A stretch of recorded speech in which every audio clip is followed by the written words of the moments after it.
Bonjour à tous, bienvenue dans Tech24. Au sommaire cette semaine, la French Tech en goguette à New York. Opération séduction pour les pépites françaises du numérique sous le patronage du gouvernement français. Reportage et débrief, c'est à suivre. Des SMS en odorama. L'idée peut surprendre, c'est pourtant celle d'Ophone. Test24 mettra son nez dans ces nouvelles technologies olfactives.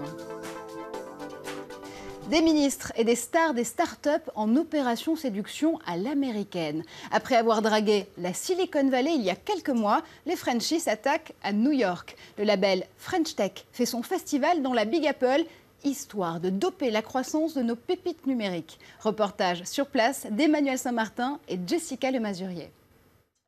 C'est un peu les bureaux dont on rêverait et dont on n'a pas les moyens. Le bureau de rêve, Christophe Cambord l'a trouvé à New York. L'endroit accueille une centaine de startups dans une ambiance de magazine de déco branché. En France, la startup de Christophe Cambord, spécialisée dans le marketing digital, connaît un beau succès. Mais l'aventure américaine était nécessaire. Dans la pub sur Internet, le plus gros marché, c'est le marché américain. Il ne peut pas y avoir de réussite dans une société de publicité Internet technologique comme la mienne. Il ne peut pas y avoir de réussite si on ne réussit pas aux États-Unis. Conquérir l'Amérique, les startups françaises sont de plus en plus nombreuses à croire à leur chance et à tenter l'aventure. On ne doit pas rougir de la qualité de nos technologies, de notre capacité à exporter nos objets.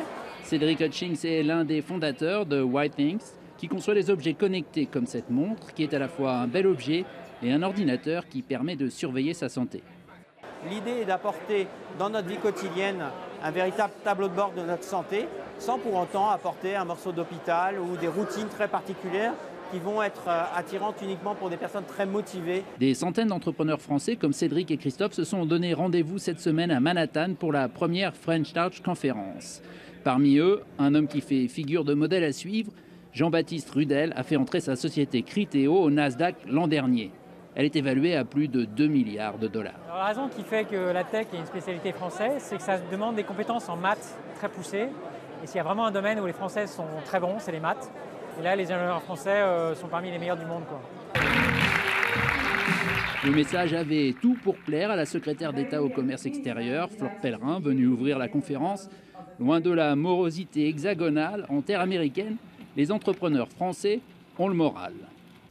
Et c'est le moment du débrief avec Guillaume Gralet du magazine Le Point. Guillaume, on voit une French Tech tout muscle dehors, très en forme à New York cette semaine. Des institutionnels, des start-upers, des membres du gouvernement. On est en train de faire quoi là? Montrer que finalement on peut être un vrai produit d'appel à l'étranger pour les investisseurs notamment?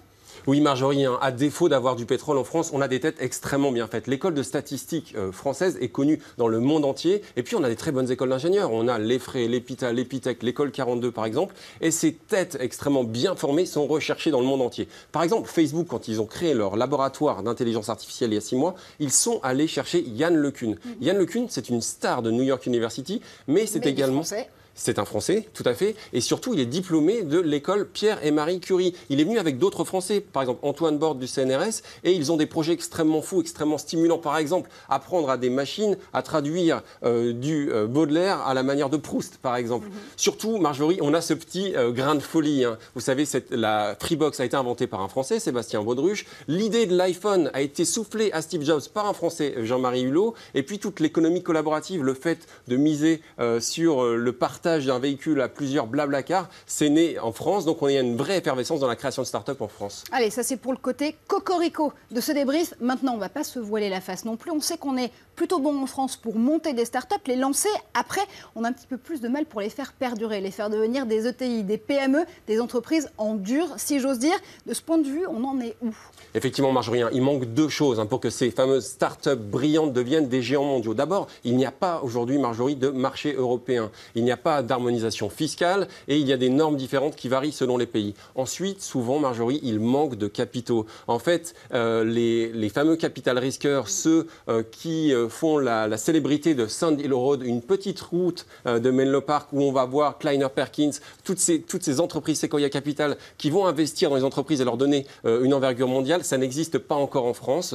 On voit une émergence de tout cela avec la Banque publique d'investissement, la BPI, mais on attend des capital risqueurs européens extrêmement puissants. Mais parfois, les investisseurs, ils peuvent quand même être européens. Quand on regarde ce qui vient d'arriver à Quant, le moteur de recherche français, c'est Axel Springer, un magnat des médias allemands qui a apporté sa confiance. C'est une très bonne nouvelle, Marjorie, parce que ça va permettre à ce site d'exister. C'est un site qui fait la part belle aux résultats visuels, aux réseaux sociaux. Alors certes, Marjorie, il arrive 16 ans après la création de Google, donc ça va être extrêmement difficile. Il a aujourd'hui 1000 fois moins de recherches que Google, mais il explique être déjà profitable, avoir énormément d'ambition sur les emails sécurisés, sur une navigation qui garantit la vie privée. Donc bonne chance à Quant. Qui sait, peut-être ça sera un jour un géant français. Allez, la French Tech a du nez. Test 24 aussi, tout de suite, c'est Test 24.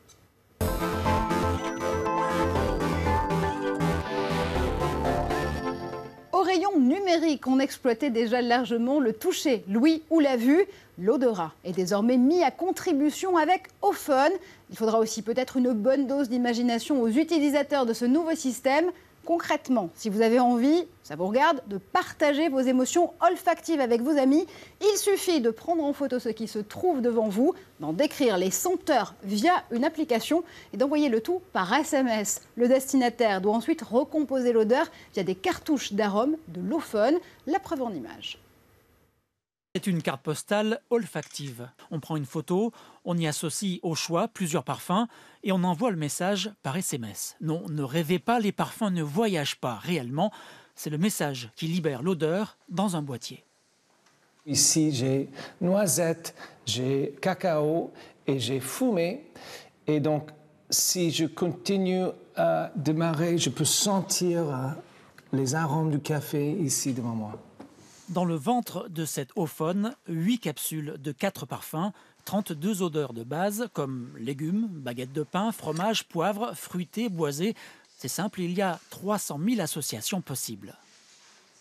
La combinaison de jasmin avec woody, avec bergamote pourrait être absolument une surprise, et surtout le fait que c'est ma copine qui vient de me l'envoyer. En fait, c'est à la fin, c'est un souvenir, c'est elle, c'est aussi une sensation, c'est une émotion. Le souvenir d'un bon café conçu en laboratoire. C'est ici que l'on choisit les odeurs, insérées ensuite dans les capsules. Le nez humain peut au mieux distinguer 4 ou 5 odeurs simultanées. Inutile donc d'empiler fromage, lavande, champagne, poisson, chocolat. On ne ressentira pas grand-chose. Par contre, on peut composer un menu, une ambiance. Si vous mélangez oignon niche avec tomato et chicken roasty, vous allez avoir des notes vraiment très salées, comme la pizza, etc. Salée aussi, la facture de l'Ophone, 200 € avant une probable version portable si le public en ressent le besoin. C'est juste marrant comme technologie. Pour l'instant, je vois pas trop l'utilité que ça va pouvoir avoir, mais je pense que ça peut être drôle à tester d'avoir des odeurs comme ça sur mon téléphone, oui, pourquoi pas. Utile ou futile? Non. Ouais, mais non. Désolée. Je vous assure. Le concept pourrait intéresser le commerce sur Internet, un business des odeurs. Mais pour l'instant, la technologie ne permet pas de capturer et de transmettre l'odeur réelle de ce sous-bois. Avis aux amateurs. C'est presque la fin de cette émission. Merci à vous, Guillaume Gralet, et merci à vous de l'avoir suivi. On se retrouve comme chaque semaine sur Facebook et sur Twitter pour commenter ensemble l'actualité numérique avec le hashtag Tech24.